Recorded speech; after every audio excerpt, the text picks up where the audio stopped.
Vrijeme je intenzivnih radova u voćnjaku nakon što smo završili još jednu sezonu proizvodnje. Godina je bila šarolika, negdje se bralo dosta plodova, negdje malo manje. Sve to ovisi o vrsti nasada, veličini i starosti. Naravno, tu postoje i mladi, tek zasađeni voćnjaci, ali i oni stari već više od 20 godina. Sve njih na određeni način treba prihraniti, to jest pognojiti. Pri tome imajući na umu da se to ne radi jednako u svakom nasadu. Upravo količina uroda ovisi o pravilno odrađenoj prihrani, ali ne smije se umanjiti važnost pravilne zaštite i orezivanja. Neki se možda i pitaju zašto određene voćne vrste jedne godine prerode, to jest daju obilan urod, a narednu godinu ili dvije nema plodova. Upravo to je posljedica nepravilnog održavanja voćaka, neadekvatnog orezivanja i prihrane. Za sve postoji pravo vrijeme i način obavljanja određenih poslova. O nekima smo već govorili, a oni koji redovno prate naš kanal, neke od poslova su već odradili. Ukoliko i vi želite biti uspješni u održavanju voćaka, pratite redovno naše savjete i upustite se bez bojazni u odrađivanje svih potrebnih koraka. Nakon što poslušate naše savjete o prihrani voćaka, nadamo se da ćete nam se javiti u komentarima, podijeliti vaše iskustvo. Recite nam kako vi i na koji način prihranjujete voćke i kakvi su rezultati. Pišite nam i kako ste zadovoljni ovogodišnjim urodom, kakvo je stanje u vašim voćnjacima i da li ima naznaka nekih oboljenja.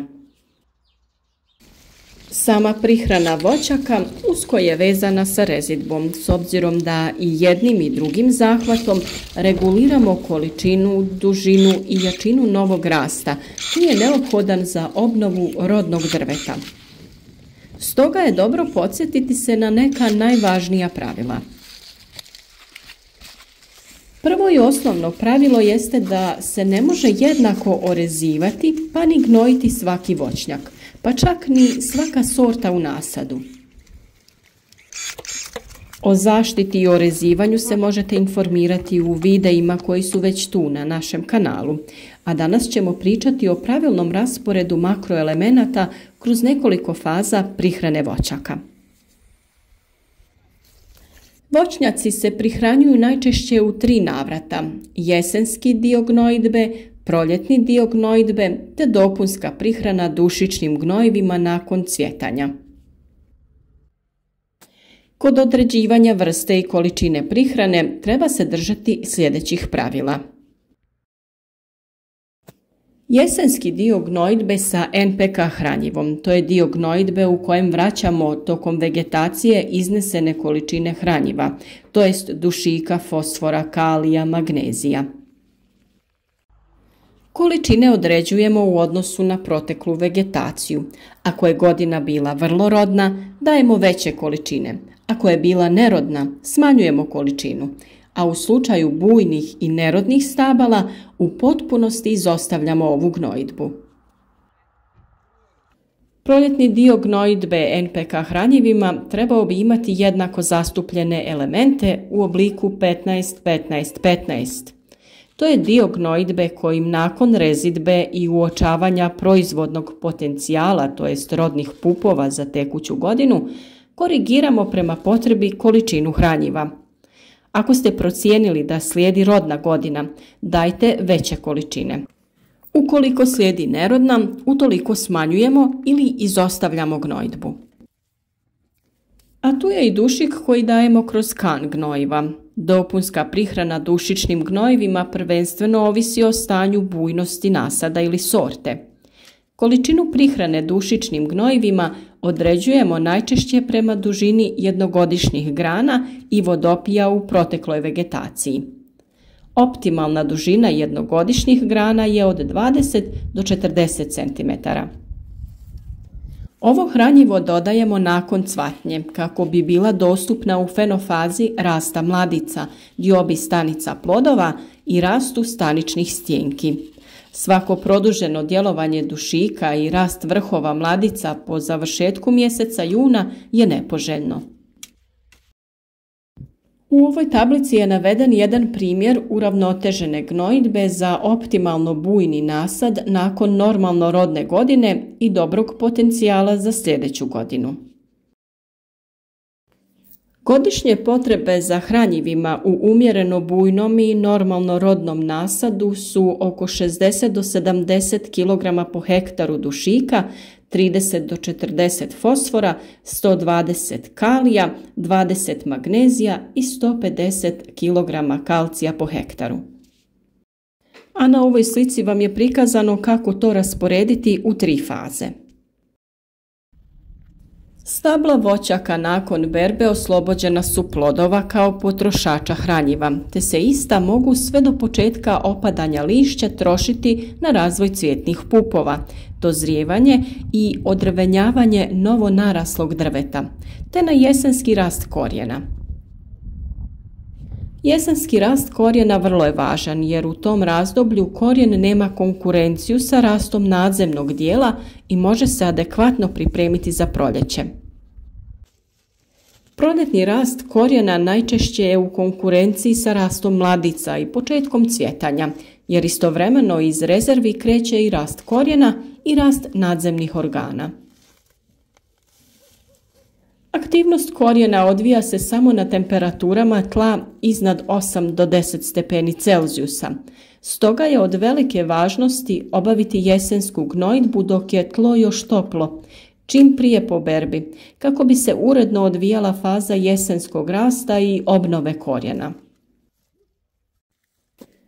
Što je voćnjak bio rodniji, iscrpljeniji, to je poželjno ranije obaviti jesenski dio gnojidbe. Hranom i unosom kisika u tlo, što se radi obradom, potrebno je osigurati jesensku obnovu i rast korijena kako bi voćka u proljeće mogla nesmetano krenuti u razvoj nadzemnog dijela. Fenofaze kao što su bubrenje pupoljaka, prolistavanje, cvjetanje i zametanje plodova odvijaju se uglavnom na osnovu rezervnih materija koje je voćka uskladištila u prethodnoj vegetaciji, kao i u razdoblju od završetka berbe do konačnog pada svih listova sa stabla. Kod izostavljanja jesenske gnojidbe i obavljanja samo proljetne gnojidbe potrebno je voditi računa i o klimatskim faktorima. Ako je proljeće sušno, bez padavina, veći dio hranjiva može ostati neiskorišten upravo u fazi kada ih stablo treba. Također, ako je zima topla sa mnogo padavina, veći dio ispirajućih hranjiva iz jesenske gnojidbe najvjerovatnije je ispran ispod razine rasprostiranja glavne mase korijenova sustava. Preslabo bujne voćnjake, gdje je prirast manji od 30 cm, potrebno je jako pognojiti, no ne odjednom, već umjereno pojačane količine razbacati više puta tokom godine. Osobito se ovo odnosi na dušična gnojiva. Posljedice preslabo bujnih stabala su preslaba obnova rodnog drveta i veći udio starog, izrođenog, što onemogućava pravilnu regulaciju rodnosti rezidbom, a donosi veći udio druge klase plodova. S druge strane, posljedice prebujnih stabala su predugačke jednogodišnje mladice od 60 pa čak do 150 cm, što je previše vodopija po vrhovima, pojačane gorke pjege, preveliki plodovi, potreba za pojačanim rezom koji opet rezultira pojačanim rastom. Produženi rast troši hranjiva na račun diferencijacije cvjetnih pupova. Tu su i veća osjetljivost na bolesti, otežana zaštita od bolesti i štetnika.